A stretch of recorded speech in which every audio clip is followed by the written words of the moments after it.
So, check-up day natin today. So, aga-aga ta. Subong dali sa clinic ni Dr. Dorian, no? So, 7:30 pa lang.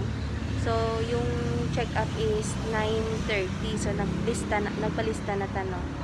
So, ayan si Baby. Ito yung outfit natin.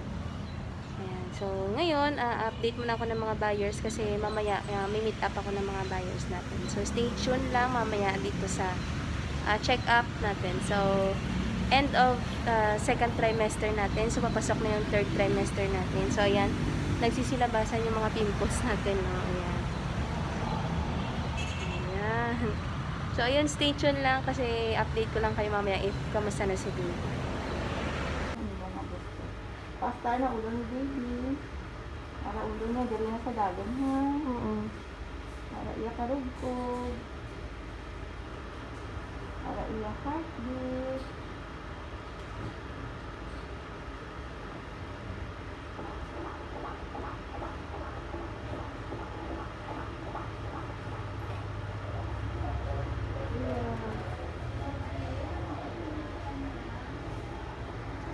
Ito heartbeat naman. Mm-hmm. 148. Pila. Ano lang sa dito.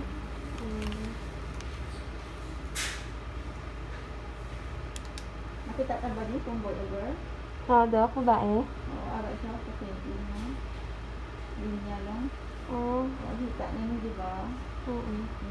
Straight lang hita niya. Tuhod, hita, buli, sa painting. Wala itiklog.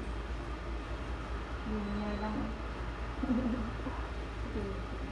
Ba, Baby? Gusto na siya magsikad. Pudo. Pero